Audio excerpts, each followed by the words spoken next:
Ngomongin soal kisruh ormas, kayaknya nggak ada habisnya ya. Bentrok antar ormas dengan masyarakat, bentrok antar ormas dengan petugas, ada juga pertikaian ormas antar ormas. Seperti apa? Seperti ini tuh. Tuh.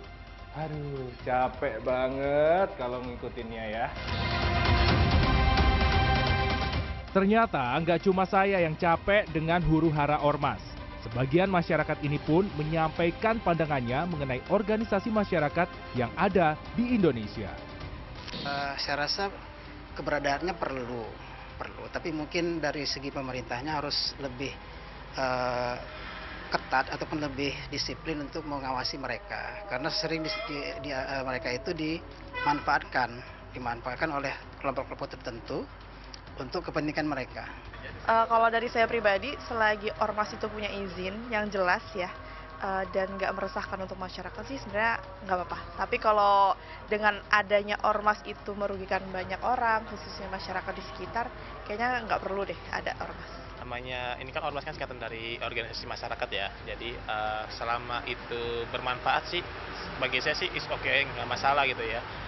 Mereka berkumpul, mereka melakukan organisasi, selama itu positif itu nggak masalah. Tapi yang menjadi negatif itu kan ketika ormas itu disalahgunakan ya, seperti buat ya semacam kayak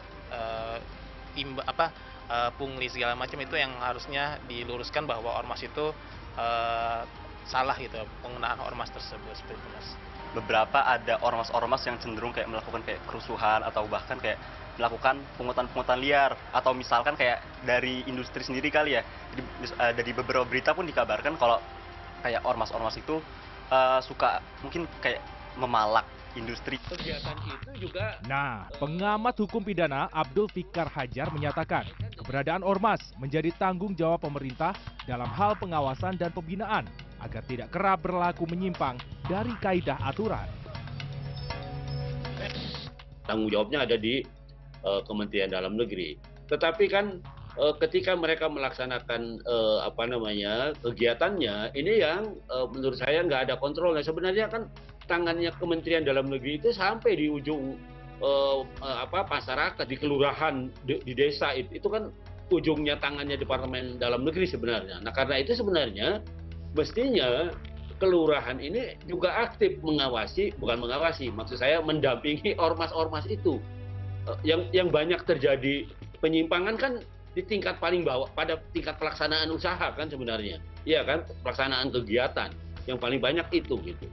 Dia menjadi organisasi preman, dia menjadi organisasi yang memeras pengusaha dan sebagainya. Itu kan di level penerapan gitu, di level pelaksanaan dari program kerja organisasi. Dikutip dari siaran pers pada 9 Mei 2025 lalu, Kementerian Koordinator Bidang Politik dan Keamanan melalui Deputi Bidang Koordinasi Keamanan dan Ketertiban Masyarakat, Kemenko Polkam, Irjen Pol Asep Jenal Ahmadi, mengatakan negara hadir untuk melakukan penanganan dan pembinaan terhadap ormas yang terafiliasi dengan premanisme, serta melakukan pembinaan melalui 3 pendekatan, yaitu aspek keamanan, kesejahteraan, dan sosial. Sementara itu, pengamat sosial Dr. Rizalwan Halupis menilai keberadaan ormas sudah lazim ada di Indonesia karena merupakan wujud dari kebebasan warga negara untuk berserikat dan berkumpul yang diatur dalam undang-undang. Namun, jangan sampai kebebasan ini ditunggangi oleh pihak tertentu untuk mendapatkan keuntungan. Masalahnya di lapangan, ini ormas-ormas ini kemudian tanda kutip dikendarai oleh elit politik tertentu ya. Bisa jadi elit politik partai, bisa jadi juga elit politik di birokrasi ya. Sebut saja misalnya organisasi ormas sekarang yang sedang ada masalah di Tangerang itu kan beliau bahkan menyebut nama presiden saat ini Pak Prabowo sebagai pembina, walaupun presiden sudah jelas-jelas menyebutkan saya sudah tidak lagi berada di organisasi tersebut.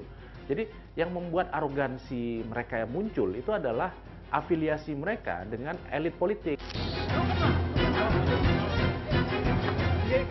Ya, arogansi dan premanisme seolah menjadi gambaran sebagian dari wajah ormas di tanah air.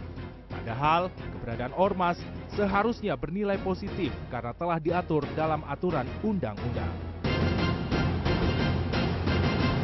Kali ini pemirsa, kita akan bahas tentang fakta aturan terkait ormas.